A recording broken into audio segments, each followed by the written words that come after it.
Matt, you're not technical enough. When I heard that from the consulting partners at my firm at the time years ago, that sentence didn't just sting. It split something open inside of me. At the time at that consulting firm, I was the head of a global strategy team. I had like 120 people reporting to me from all over the world. I felt valued. I felt like I had a ton to offer. And my skill set was that I could see things that others couldn't see. It was my superpower of I could see complex systems from high orbit. I could look at organizations and cut through the noise, turn chaos into clarity. I could get the signal instead of the noise. I could navigate board level decisions with fluency. I could speak their language. But apparently, to that leadership, that wasn't enough. They wanted me to blend in. And that hurt. They wanted me to become like everybody else. In this case, it was to chase technical certifications and stack credentials just to check a box, because that's what the organization did. We showed off our credentials and we were very technically deep. Inside, I said, screw that. I didn't want that at all. I didn't say that, though, out of arrogance. I said it out of clarity, because something inside of me just knew I couldn't keep playing this game of checking boxes and pleasing leadership that, frankly, I didn't really respect, and they didn't respect me. I couldn't keep conforming myself just to survive inside of a system that punished what made me great. So that moment when they said, Matt, you need to be like everyone else, that moment was a fracture that changed everything. And I want you to understand what's possible for yourself too. Let's map this journey. Let's dive in together. Welcome to Uncage Yourself. I'm Matt Doan. On this show, we explore strategies to help family-focused professionals smartly graduate corporate life and build entrepreneurial freedom. Our goal?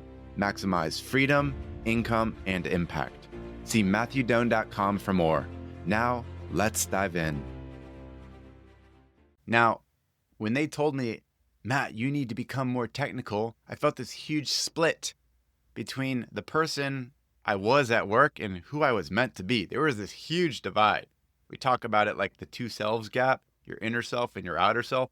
Wow, talk about a split right there. Now, I knew I needed to do something about it, but I didn't have any sort of roadmap yet. I didn't know what would come next. I just had this set of feelings and emotions which said, do not listen to them. That sounds awful. Because when they did that, when they said that, something irreversible had been activated inside of me. It's the best way I can describe it. I was taking a step towards my corporate graduation, even though I didn't know that and I didn't have language for that. But it wouldn't be my last step, obviously. It was the first of many. What most people don't realize is that blending in, which is what you're incentivized to do, is very corrosive. It eats away at your soul, your energy, your authenticity, your creativity, all the upside that you could capture in this world. Sure, it might serve you for a season to conform, to get some good positions, to get some credentials and logos on your LinkedIn profile, get a great lifestyle, financial footing. Fine. Yeah, that makes sense. But then, for the people I talk to at least, you reach a point where you know you can't do that anymore. Because over time, that sort of behavior of checking boxes and pleasing gatekeepers, it hollows you out. You become a shell of yourself. And everyone in your life that you come in contact with feels it. It's like this dark energy. You walk into the room.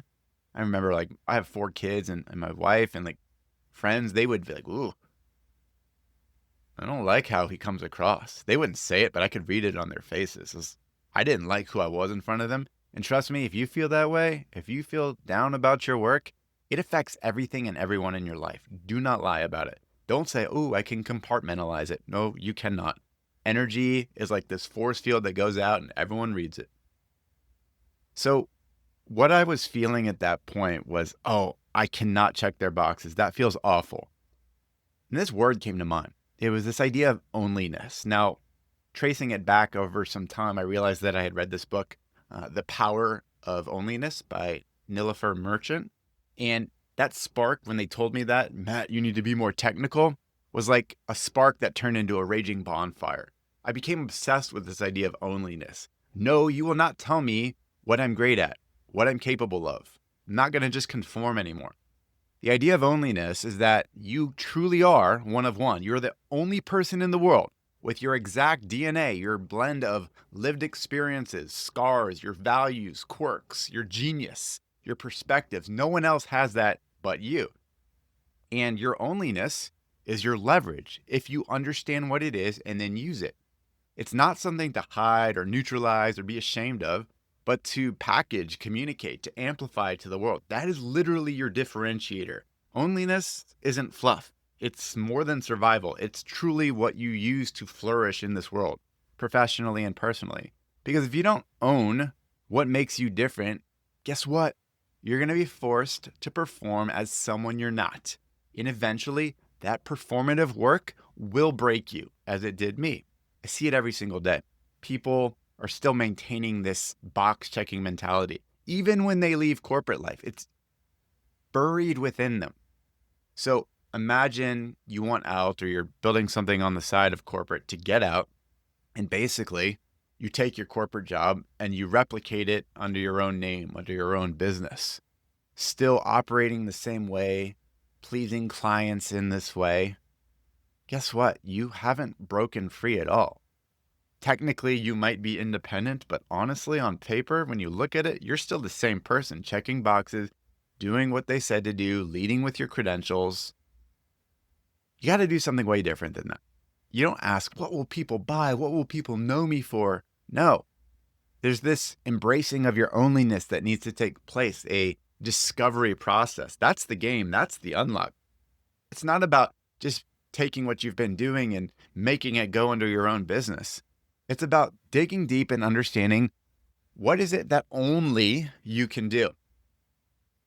There was this video I saw online, the producer, Rick Rubin, very famous for working with a lot of artists. He was working with Kanye West, and he was evaluating some of Kanye's songs for an album.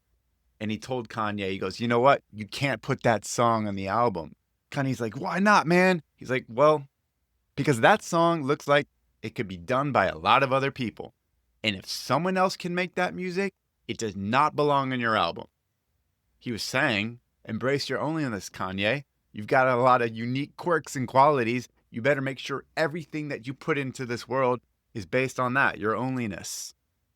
Only something you can do. Now, that's what creates what we call a category of one business. When you have your onlyness, you understand what that is. That's what you're gifted at, what only you can do.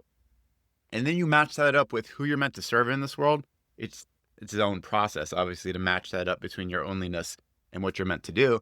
That's where a category of one business gets created, where you have your own positioning, your own ability to create new futures for people. That's the type of business you want to create. That's the sort of corporate off-ramp you want to build for yourself. That's what turns a random coaching offer into a movement. That's what gives you a brand, not just a product. It's how you stop competing and actually start owning. My client, Lance, he's a prime example of this. He spent 23 years in banking, very highly respected senior vice president. He knew how to play the game, blah, blah, blah. And then he walked away. Not because he had a better offer, not because he figured it all out, not that at all, but because he listened to what was already inside of him. He even wrote a best-selling book, Adversity Fuels Purpose. He started coaching, speaking, guiding others through his own fire, his own specific gifts. He didn't pick a niche. He didn't dive into some existing market. He activated his onlyness. Every painful experience he had lived became the foundation for his work, and now his business feels like him, bold, clear. It's alive. That's what I want for you. It's what I want for me. It's for what I want for everyone that I come in contact with, because that's possible. But you must be willing to turn inward, to mine what most people ignore, to draw the through lines between your hard lessons, your lived experiences, your points of view, your native skill set, all of that. To name what you've spent decades suppressing in order to fit in. That's your onlyness edge. That's what you shine a light on going forward. That's your real niche. Better yet, it's the category that you operate within, the only thing that you can do. Now, when you lead with it, you start to become uncopyable. You stop asking, what's my offer? And you instead start answering, what am I here to unlock for others using what I've already lived? How do I use my onlyness? We need to stop trying to build a personal brand, shining a light on all of our credentials. Instead, you become the brand by making your onlyness come into the spotlight. And if you want to get a sense of what we're talking about, I invite you, come to one of our labs, our corporate graduation labs. It's this live workshop where we dive into the deep end together, spend a couple hours together. It's one of the most profound experiences you can have to break free of the patterns of checking boxes and instead step into your onlyness, to start to discover it and map a path beyond corporate life that's good for you, your family, and what you want for your future self. Check that out at lab.corporategraduation.com. Because in finding out your onlyness and embracing it and sharing it with the world, this is where you start to create yourself in a way that you're irreplaceable. And you can start to build this new type of business, this new future that you love. We help our clients move towards a baseline $30K a month to make sure they've got a situation where corporate becomes optional and that business is something they love because it's based on their onlyness. It's based on what they're gifted at, what they truly care about, who they care about. And it shines through. And they wake up on Monday mornings at 5 a.m. saying, oh my God, I can't wait to do this work. That's what you want from a career. That's what you want to feel every day. And everything and everyone you come in contact with, as opposed to all the dark energy stuff, starts to feel this light, this energy, this happiness inside of you. That's what you want a business to be like. That's what you want your life to feel like, okay?